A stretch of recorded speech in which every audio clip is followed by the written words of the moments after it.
কবি সুকান্ত ভট্টাচার্যের কবিতার একটি লাইন দিয়েই না হয় আজকের প্রতিবেদন শুরু করা যাক। ক্ষুধার রাজ্যে পৃথিবী গদ্যময়, পূর্ণিমা চাঁদ যেন ঝলসানো রুটি।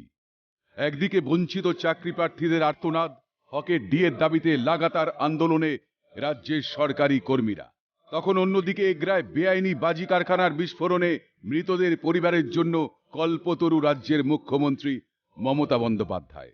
বিস্ফোরণ কাণ্ডে মৃতদের পরিবারের জন্য আর্থিক অনুদান ও চাকরির ঘোষণা মুখ্যমন্ত্রী।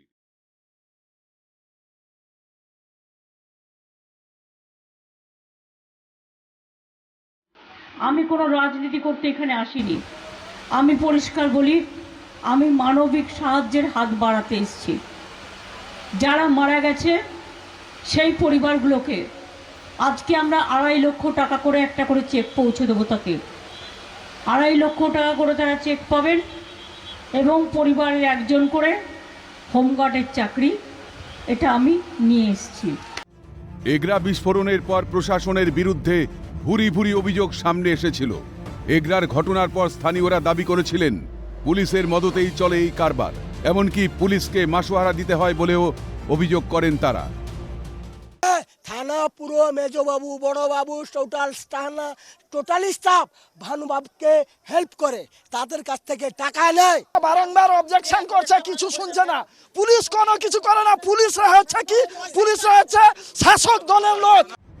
ঘটনার আগে প্রশাসনিক গাফিলতির ছবি স্পষ্ট। ঘটনার পরই নবান্নে বসে স্থানীয় ওসির বিরুদ্ধে সরব হয়েছিলেন মুখ্যমন্ত্রী। পরবর্তীতে তাকে সরিয়ে দেওয়া হয়। প্রশাসনিক গাফিলতি যে ছিল তা কার্যত সবার সামনে ক্ষমা চেয়ে স্বীকার করেন মুখ্যমন্ত্রী। থেকে আমাদের চোখ খুলে গেছে। আপনাদের সকলের কাছে আমার মাথা নত করে আমি এই ঘটনার জন্য ক্ষমা চাইছি। আর এখানেই প্রশ্ন উঠছে, এই ঘটনায় প্রশাসনিক গাফিলতির অভিযোগে যদি ওসিকে বদলি করা হয়, তাহলে পুলিশ মন্ত্রী হিসেবে নিজের দায়িত্ব অস্বীকার করতে পারেন রাজ্যের পুলিশ মন্ত্রী মমতা বন্দ্যোপাধ্যায়? তাই কি কৌশলে টাকা ও চাকরি দিয়ে নিজের ব্যর্থতা ঢাকার চেষ্টা? দায়িত্ব কার? উনি তো হোম মিনিস্টার, ওনার আন্ডারে তো পুলিশ। পুলিশের কাজ হচ্ছে এগুলোকে বন্ধ করা। উনি নিজের অপদার্থতা লোকের ঘাড়ের উপর দিয়ে পালানোর চেষ্টা করছে। একদিকে যখন মুড়ি মুড়কির মতো জনগণের করের টাকা আর্থিক অনুদান হিসেবে তুলে দিচ্ছেন মুখ্যমন্ত্রী, তখন নিজেদের হকের ডিএর দাবিতে লাগাতার অবস্থান আন্দোলনে সরকারি কর্মীরা। সমাধানের বদলে একাধিকবার রাজরোষে পড়তে হয়েছে তাদের। মুখ্যমন্ত্রীর কাছে শুনতে হয়েছে চোর ডাকাত তকমা। যারা আজকে গিয়ে মিউ মিউ করছে আর ঘেউ ঘেউ করছে আর বড় বড় ভাষণ দিচ্ছে, তাদের জিজ্ঞেস করুন 34 বছর ক্ষমতায় ছিলে, কেন তুমি সবার দিয়ে টাইম মতো যাওনি? কে চোর ডাকাতগুলোর লিস্ট এমনিতে চিরকুটে চাকরি পেয়েছিল, সব গিয়ে বসে আছে ওইখানে ডিএর ওখানে। টাকা দিয়ে ভোট কেনার কৌশল, কটাক্ষ আন্দোলনকারী সরকারি কর্মচারীদের।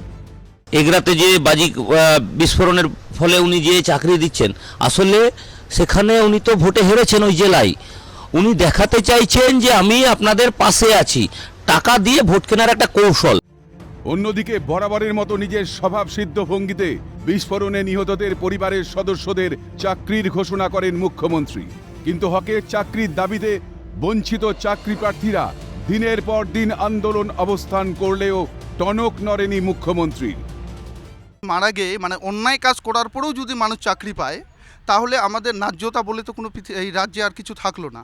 কর্মী হলে টাকা পাবেন, কিন্তু যোগ্য হলে চাকরি পাবেন না, টাকাও পাবেন না। আমরাও তো জীবন্ত লাশ হয়ে রয়েছে, আমাদের শুধু প্রাণটাই আছে। উনি আমাদের দিকটাও দেখুন। এর আগেও বকটুইয়ে ক্ষতিপূরণ ও চাকরির ঘোষণা করেন মুখ্যমন্ত্রী। সেখানে অভিযোগের নিশানায় ছিল তার দলেরই গোষ্ঠীকন্দল। আর এবার তার দপ্তরের ব্যর্থতা। তাই কি নজর ঘোরাতেই জনগণের করের টাকা ও চাকরি নিয়ে মুখ বন্ধের চেষ্টা? প্রশ্নটা থেকেই যাচ্ছে। Bureau report, Calcutta news.